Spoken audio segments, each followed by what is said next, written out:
आज प्रजासत्ताक दिवसाच्या निमित्ताने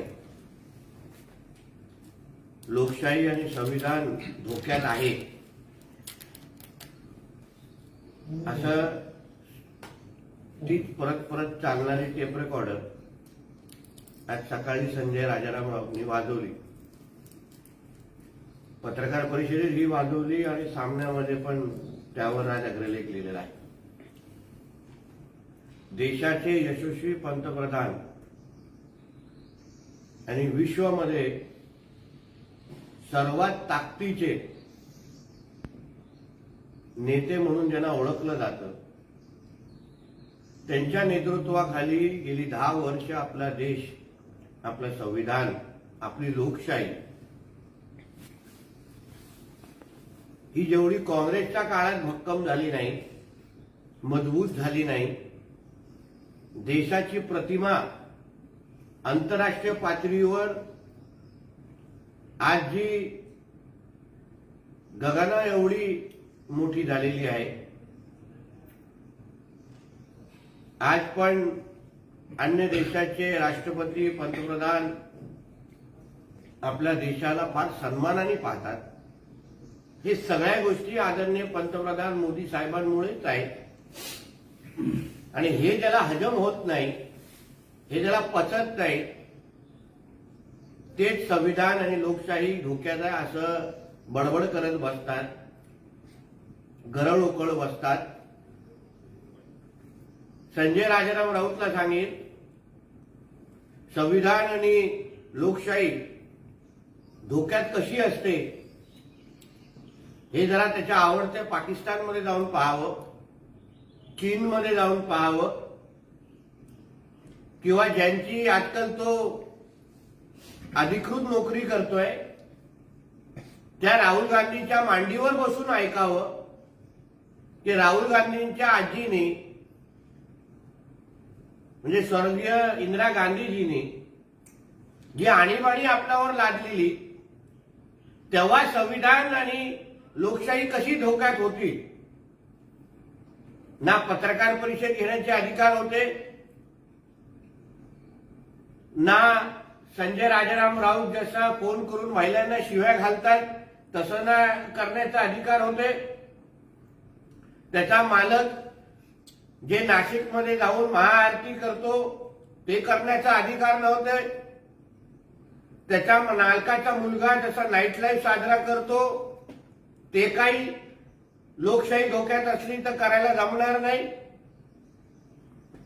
या सगळ्या गोष्टी तुम्हाला अगर करायला मिळत आहेत म्हणजे या देशामध्ये लोकशाही जिवंत आहे आणि लोकशाही अजून मजबूत झाली आहे हे संजय राजाराम राऊतनी समजावं आणि मगच आपला थोबाड उघडावं. काल महाविकास आघाडीची जी बैठक झाली, मी फार जबाबदारीने आज सांगतोय, मी तेव्हा पण आपल्याला आठवत असेल मी सांगितलं होतं की महाविकास आघाडीच्या ज्या काही संयुक्त सभा होत होत्या, काय बोलायचे त्याला, महाविकास आघाडीच्या सभेला, त्या सभा बंद झाल्या, हो झाल्या नाहीत पुढे. तसंच महाविकास आघाडी ही अधिकृत काल रात्री तुटलेली आहे. इंडी अलायन्स जसा पश्चिम बंगाल असेल, जसा पंजाब असेल, जसा बिहार असेल, तसा इंडी अलायन्स आणि महाविकास आघाडी ही महाराष्ट्रामध्ये अधिकृत तुटलेली आहे. पोपट मेलेला आहे आणि हे लोक कोणीही हे सांगायला तयार नाही आहेत. कारण का उद्धव ठाकरेला काय 23 सीट मिळत नाहीये, प्रकाश आंबेडकरजींना 2 पेक्षा जास्त सीट देत नाहीयेत. मुंबईमध्ये संजय निरुपमजी आणि यांची जी हक्काची जागा आहे ती उभाटावाले घेऊन टाकतायत. आणि काल रात्री जो झालेला वाद, अक्षरशः कपडे फाडेपर्यंत झालेला वाद, हे बाहेर येऊन कितीही अगर यांनी आव आणला पण येणाऱ्या दिवसामध्ये महाराष्ट्राच्या जनतेला कळेल की महाविकास आघाडी नावाचा पोपट मेलेला आहे आणि ही अधिकृत अलायन्स तुटलेली आहे. म्हणजे ज्या काँग्रेस पक्षाला तिथे पश्चिम बंगालमध्ये आजच मी सकाळी ऐकलं की ममता बॅनर्जींनी राहुल गांधीची न्याय यात्रा पश्चिम बंगालच्या एका भागामध्ये आम्ही यायलाच देणार नाही असं जाहीर करून टाकलेलं आहे.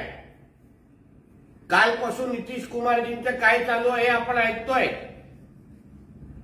म्हणून ह्या सगळ्या गोष्टी होत असताना हे स्वतःचं घर एकसंघ ठेवू शकत नाही आणि मोठ्या मोदीजींना हरवायला निघालेले आहेत. काल प्रकाश आंबेडकरजींनी नाना पटोले, संजय राऊत आणि अन्य एका नेत्याचं पत्र पाठवलेलं ते केराच्या टोपलीत टाकून दिलं.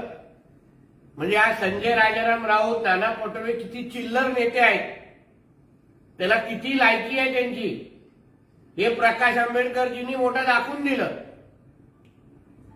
म्हणून अशा चिल्लर नेत्यांना ना त्यांचे वरिष्ठ किंवा मित्रपक्ष भाव देत, महत्व देत नाही, महाराष्ट्राची जनता देणार. संजय राऊत यांनी एक मोठं विधान केलंय की गेल्या 10 वर्षात या देशात संविधान राहिलेलं नाही, सत्ताधाऱ्यांचा गुलाम म्हणून न्यायालय आणि निवडणूक आयोग काम करत आहे. या 10 वर्षामध्ये 6 वर्ष उद्धव ठाकरे हे मोदीजींबरोबर होते, युतीमध्ये होते. 2014 ते 2000 मला वाटतं 18 पर्यंत 19 पर्यंत या सगळ्या वर्षामध्ये उद्धव ठाकरे हे मांडीला मांडी लावून आमच्या भारतीय जनता पक्षाबरोबर होते. मग तेव्हा संविधान धोक्यात नव्हतं का? तेव्हा तुम्हाला महापालिका म्हणजे हे ज्युडिशरी आणि न्यायपालिका गुलाम वाटला नाही का? तेव्हा तुम्हाला ईव्हीएमवर आक्षेप घ्यायसारखं वाटलं नाही का? आता तुमच्या मनाप्रमाणे अगर गोष्टी होत नाहीयेत तर तुम्हाला संविधान धोक्यात वाटतंय, ईव्हीएमवर आक्षेप वाटतोय, न्यायपालिकेवर तुम्हाला आक्षेप घ्यायसारखं वाटतंय. तुमचा मुख्यमंत्री असताना उद्धव ठाकरे हा मग हायकोर्टामध्ये एकदा जाऊन तिकडच्या प्रमुखांना का भेटलेला? मग तेव्हा आम्ही अशा पद्धतीचे वक्तव्य करायचे का?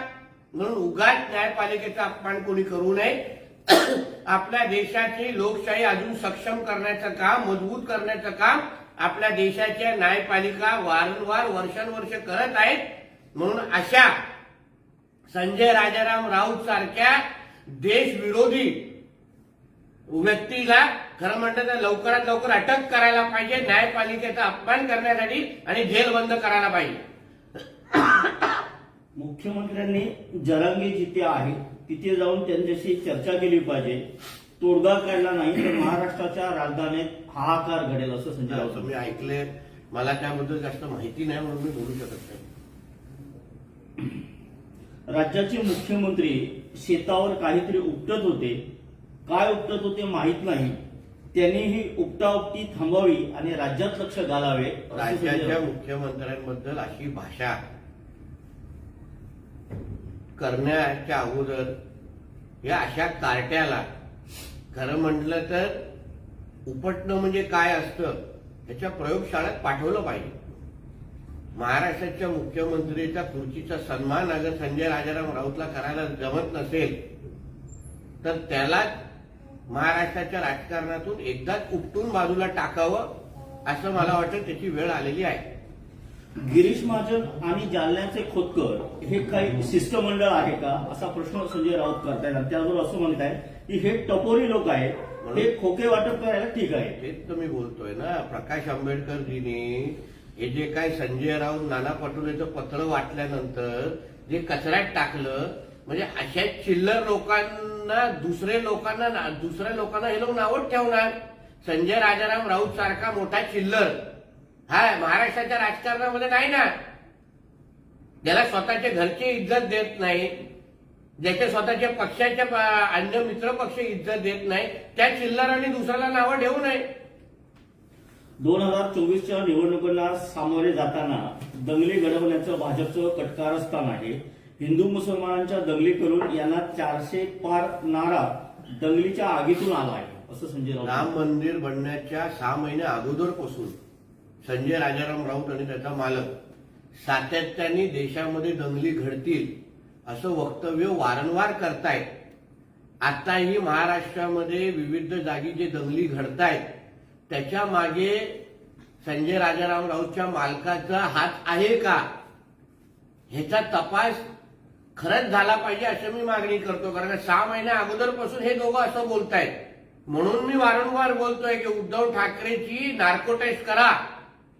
त्याला महाराष्ट्रात दंगली घडणार आहेत अशी माहिती त्याच्याकडे काय आहे, काय त्याला माहिती आहे जी तो देशाला आणि राज्याला आणि सरकारला पुरवत नाहीये. याबद्दल त्याची एकदा नार्को टेस्ट केली तर कळेल की दंगलीच्या मागे मास्टरमाइंड नेमकं कोण. सर, जरांगे यांनी मागणी केली होती की मुख्यमंत्री आणि दोन्ही उपमुख्यमंत्र्यांची चर्चा लावावी, मात्र अजूनही शिष्टमंडळातर्फे चर्चा सुरू आहे. मी अजून ऐकलेलं नाही त्यांची मागणी नव्हती म्हणून काय बोलू शकत नाही. जरांगे मुंबईच्या वेशीवर आहेत, आज तरी तोडगा निघेल का मला राज्यात? वाटतं राज्याचे मुख्यमंत्री त्याच्यावर लक्ष घालतायत. तर भुजबळ आता ओबीसी मेळाव्याचे नेतृत्व करणार नाही, कारण 3 सभांना ते हजर नाही आहेत. शिवाय त्यांनी सत्तेत राहून लढावं असं शेडगे सांगतायत. त्याचे ते ओबीसी समाजाच्या आणि त्यांच्या या सगळ्या नेतृत्वामध्ये काय चर्चा होते ह्याबद्दल अन्य कोणी भाष्य करावं हे मला वाटतं योग्य नाही. तर फडणवीस आणि मोदींनी केलेला 70,000 कोटींच्या घोटाळ्याचा आरोप खरा होता की खोटा हे अजित पवार गटाने स्पष्ट करावे अशी विरोधकांची मागणी आहे. मला असं वाटतं त्याच्या योग्य उत्तर योग्य वेळ मिळेल. चौकशी सुरू आहे, अजूनपर्यंत काही निष्पन्न झालेले नाही.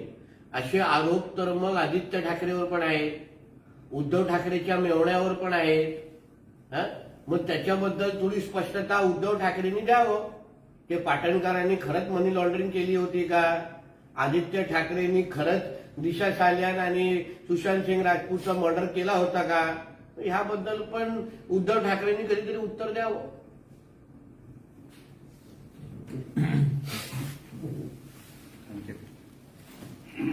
मी शर्वरी. सबस्क्राईब करा तिचा जागर न्यूज. शेजारी दिलेलं बेल आयकॉन म्हणजे घंटी दाबा, जेणेकरून तुम्हाला आमच्या साऱ्या अपडेट्स येत राहतील.